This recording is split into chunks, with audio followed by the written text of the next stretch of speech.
Welcome, Wargamers. This is Doug, and today we are continuing our coverage of the General's Handbook 2017, and we are going to dive into the Slaves to Darkness Allegiance abilities. Okay.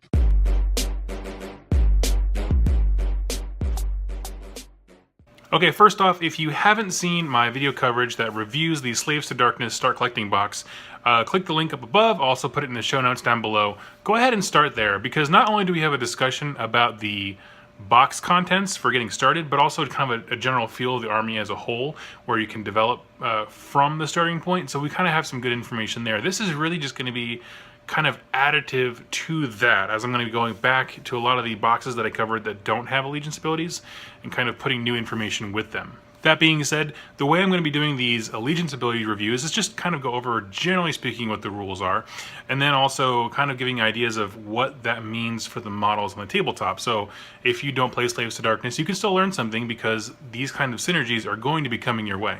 So we start off with the ability called Aura of Chaos Power. Now this basically lets all of the heroes in your Slaves to Darkness army kind of have a aura of effect around them based on what keyword god they're using. So for example, obviously a Chaos Lord taken with the Mark of Nurgle will exude the Nurgle aura effect to those around him.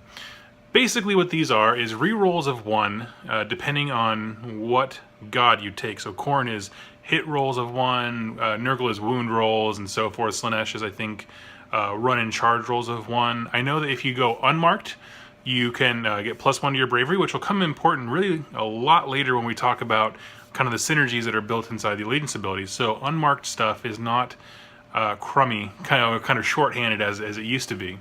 Now I want to pause right here and make it known that this is incredible, because first of all, it's very thematic.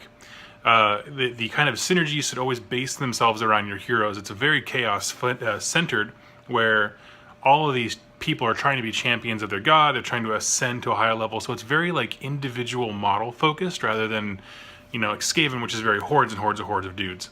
Now I'm also going to pause right here and bring up something that we're going to come back to again, but it's really, really important, and I don't want you to miss it. Each one of your heroes, no matter what kind of hero they are, whether they're a support one or like a champion, they have now become a mini war shrine. And the second allegiance ability, kind of overarching of the whole army, is the Eye of the Gods.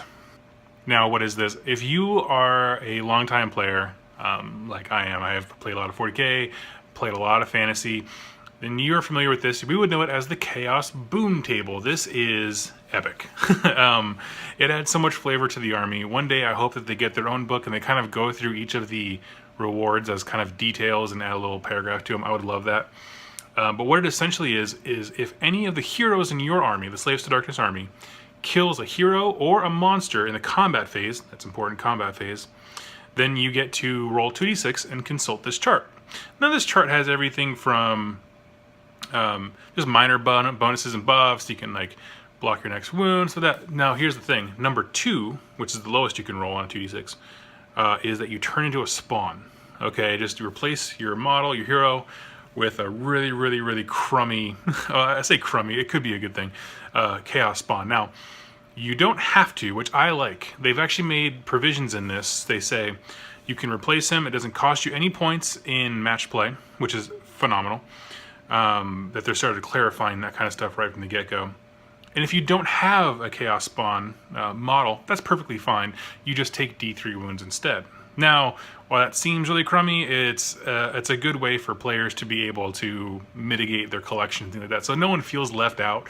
Like the 40k Chaos Space Marines book in the last edition, I didn't have a spawn on hand, so I was very much out of luck.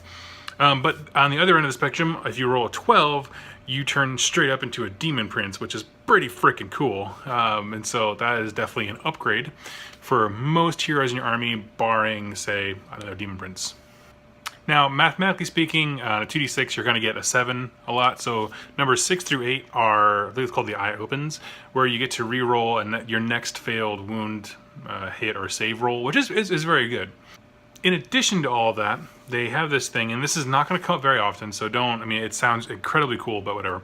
If you get a result that is not the Eye Opens, like the 6 through 8 one I just talked about, if you get that one twice, you roll another die. You don't double up effects on these things. You roll a die, And on a 1 through 3, you're a spawn. On a 4, 5, 6, you're a demon prince. What they're trying to do is kind of speed the process along. They don't want people having like reoccurring of the same buffs. They, because people are excited to become a spawn or a demon prince, just for fun game stories. And so this is kind of a very simple mechanic to kind of nudge that a little bit forward, and I love it. And so that's it for the army traits, as far as like the general over the army thing. Now you'll notice that they're all focused around heroes. Like I said, this is very thematic, going with Slaves to Darkness, or what used to be Warriors of Chaos, where it's all driven by singular heroes trying to conquer for their particular deity.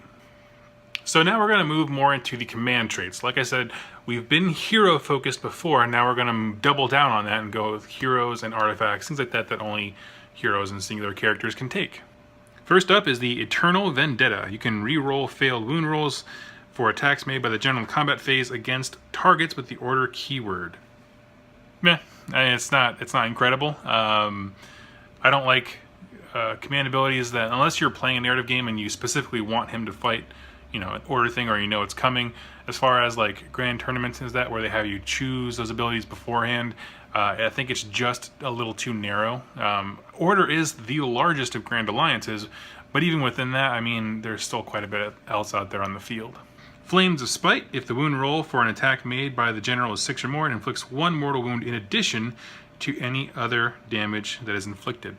Now this is pretty sweet. Remember that you can have some of your general options have a lot of attacks. So what you're saying is, anytime you roll a wound of 6, you're adding an additional mortal wound. I love when it's an additional mortal wound instead of saying it deals mortal wounds instead of normal damage. So what you're doing is doubling down, right? 1 becomes 2, 2 becomes 4, essentially, if assuming obviously you roll 6s. But so the math works out in your favor. I like that one quite a bit. Master of Deception. The opposing player must subtract 1 from hit rolls made for attacks that target the general in the combat phase. Now this is actually going to be legit. Now the reason is because a lot of the Slaves to Darkness stuff have very small aura abilities. Like 6 inches, 4 inches, 3 inches, things like that. Your leaders are also very, very skilled at combat, barring, let's say, a sorcerer. What that means is you're going to want them up in the action. You want them up there doing things, reaping the benefits of the boon table, and getting that aura ability that we talked about to all the troops. And so having some kind of built-in defense mechanism shouldn't really be overlooked. Hatred Incarnate. You can reroll wound rolls of 1 for attacks made by the general. Yeah, that's good. Frankly, if you're taking a general that has the Nurgle aura thing, you're already getting that because he is within 6 inches of himself, assuming he's Nurgle. But if you're not doing that, or you're doing unmarked, it's a good thing to have. Lord of Terror. Subtract 1 from the bravery of enemy units that are within 6 inches of the general in the battle shock phase. I like this one. We're going to look at a few things here at the end that have to do with bravery. You can buff your own bravery, and then you can diminish your opponents. And so this is going to stack with those if you choose to go with those synergies. So although it doesn't seem like much, just kind of put a pin in it and we'll get back to it. Exalted Champion. Add 1 to the bravery of friendly Slaves to Darkness units that are within 6 inches of the general in the battle shock phase. Like I said, it pairs perfectly with the one before it. Obviously they can't be taken by the same person. However, they do build into those synergies that we're going to talk about towards the end. And that's it for the command abilities. So we're going to jump now into the artifacts really, really briefly, and then we're going to kick back at the end and get some synergies going. The Hellfire Sword. Once per battle in your shooting phase, pick an enemy unit within 8 inches of this model. That unit suffers D3 mortal wounds. I don't see a whole lot of use for this, simply because a lot of the effects and stuff are triggered off combat phase.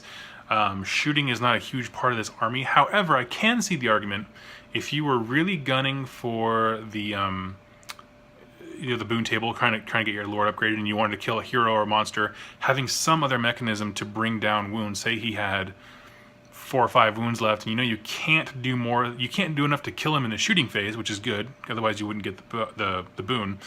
But you wanted to weaken him so that in the combat phase, then you can go in and finish him off. That would definitely be an argument and something you could build towards. Idolatrous Placard. Roll a d6 each time this model suffers a mortal wound. On a 5 or more, that wound is negated and has no effect. if you have some key linchpin support pieces, or you want to defend that sorcerer a little bit more, this is actually a really good choice. Anything that you want to keep alive with a little bit of extra padding.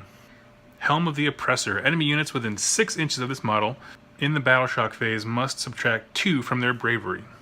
Keep in mind, this does stack with the Lord of Terror command ability, so you could take a Lord, and obviously it has to be your general, but I mean, kit him out with that command trait, this artifact, and then kind of plow him headlong into the enemy. And so, say you're fighting Skaven, a 3-dude swing is actually quite a big deal, even with their new bonuses that they got in the General's Handbook. So keep that in mind, it's really, really awesome. Banner of the Demagogue. Add 2 to the bravery of friendly Slaves to Darkness units within 8 inches of this model. Okay, let's do some quick math here. So if you take an unmarked unit, you get +1 to your bravery. If you take the Exalted Champion, you get +1 to your bravery. And if you take this artifact, you get +2. So that's a 4 bravery swing. That turns your crappiest unit, the Marauders, which are basically chaff that are meant to be wiped out, into bravery 9 territory. That gets pretty darn good, especially if you had, say, a War Shrine behind them, giving them reroll 1s to their save, and a Sorcerer giving them +1 to that save. All of a sudden, this dude with shields, I believe if they have a shield, it's a 5-up save, so that'd be a 4-up, rerolling 1s, not running away from Battle Shock half as much. That's pretty dope for a chaff unit to absorb damage for the rest of the army. Likewise, if you had a large blob of, say, Chaos Warriors, which are a little more beefy, a little bit higher bravery, you could make it so that they virtually will never lose on Battle Shock, and then just have a huge blob of them doing the same synergies we just talked about. Mark of the All-Favored. In each hero phase, you can pick which Mark of Chaos this model has instead of deciding before the battle begins. Now, this is only going to come into play if you are taking a bunch of marks throughout your army. That's up to you. It's very much army dependent. Thematically, I pretty much stick to like 1 or 2, so I don't think that would matter too much. I think that with the, say, command abilities and like that, you're going to have a specific job for each hero in your army, and so they're going to be surrounded by units that really benefit from that aura ability. So I can't tell you, I can think of a lot of situations where I want to be bouncing back and forth. I suppose if I had the bravery, the unmarked one, for like having the hero up there with like the Marauders to absorb a lot of that first initial impact, and then pulled him backwards and gave him, say, like a Khorne keyword with a bunch of Khorne marked guys behind it to kind of do the finishing up, I guess that makes sense. But it's up to you. It totally depends on your strategy and the army design. Desecrator Gauntlets. Subtract 2 from the casting rolls of enemy wizards that are within 3 inches of this model. In addition, add 1 to wound rolls for this model if the target is a wizard or a priest. Now, I like this one because I feel like there's not enough things that include priest, because a lot of armies, they use them almost exclusively, and so they should be included in more things, so I like that. That being said, if you're within 3 inches of a priest, just kill it. Don't horse around. I know it's going to be shooting spells off and things like that, but that's up to you. I mean, if you're really a magic hater, or if you're building a very thematic Khorne army and this kind of plays into that, absolutely. So those are some good uses for it. Okay, so we're going to talk about synergies now, things that kind of pop out initially. Kind of bounce around my head here. So we already talked about a few of them. One is that each of your heroes is now functionally a mini war shrine. If you look at the War Shrine War Scroll, you can see that a lot of these things are very similar in terms of like all models in this area reroll 1s to hit if you do a Khorne-based prayer thing. That's just an example. And so the trick with this army, and I can't stress this enough, is learning how to overlap synergies. Don't double up on them necessarily, like redundancy. For example, if you have a Chaos Champion with the aura effect of Khorne, and all your units are Khorne, and so they're all getting the buffs, they're all getting reroll 1s to hit, don't have the War Shrine do the same thing because there's no bonus there. Have it always do something different. So the case can be made for having up to 2 War Shrines, each just kind of blasting their effects that are all stacking on top of one another. I think if you're going to focus on, say, your general specifically, I think the general needs to have a lot of thought put into him. The reason being, I think my two favorite of the command abilities is the one that subtracts bravery from your enemy, or the one that enhances yours. The reason being is that your general's going to be very active in this army. He's gonna have to get up there and do some stuff. So having him all up in there in the fight, he can really swing how your force responds to combat in those ways. So my point being that unless you're going for something thematic like a Tzeentch themed army, something with a little more oomph to get up there and deal some damage is probably the best way to go. And if you're up there anyway, might as well put a debuff on your enemy. The Eye of the Gods, the boon table as I call it, is awesome. It is very thematic. I would say be careful not to fall into the trap of it. So don't just throw your heroes at their heroes and monsters simply because you want to get the boon chart thing. Think of it as a reward. You know, it's like a little Easter egg, a bonus, if you will. Like, just play the game out. Don't fall into the trap of overextending, putting your heroes in weird places, because if they're dead, then they're not giving their aura abilities, and you start to lose all of that synergy chain that you've spent time building. As far as individual unit synergies, that kind of depends on where you want to go, because remember, all these things, they're not massive, right? Reroll ones to blank, you know, or +1 bravery are not immense things, but they do stack really well. We already talked about Marauders with the having the Tzeentch keyword, and the Tzeentch hero nearby gives them reroll ones to their save. Well, if you throw a Mystic Shield on there, I think they're batting at a 4-up rerollable 1, which is really, really great for a chaff unit that is just meant to die. I'm still incredibly excited about this army. If you watched that review like I mentioned before, you'll know that this is actually my absolute favorite way for people who don't want to play Stormcast Eternals to start playing this game. And the simple reason is because you can do so much with it. You can do the Marauder blob that's incredibly hard to kill. You can do Khorne and Nurgle stuff, where those bonuses are stacking like we went through earlier, and so you get reroll ones to wound and hit. You can do Flavorful Lords that are the terror of your enemy, or so inspiring to your guys. So you can do a ton of cool things, and this army just has infinite possibilities for it. Don't overlook that artifact that lets you switch your Chaos Allegiance for your whoever's bearing it.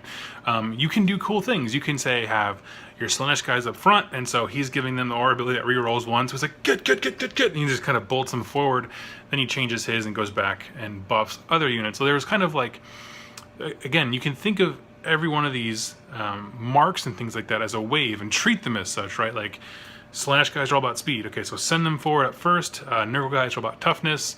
I guess Tzeentch is because he has reroll once a save. But I mean, you get my idea that like these things each have a role, and so you're trying to find the right role for the right unit for the right job, and stack bonuses in between.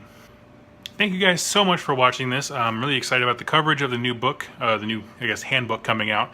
If you have thoughts on how you've been building your Slaves to Darkness and kind of been brainstorming it ever since the new General's Handbook came out, leave it in the comments down below. I read them all. I pin really, really useful ones to the top, so be on the lookout for those. Thank you so much for watching, and happy wargaming.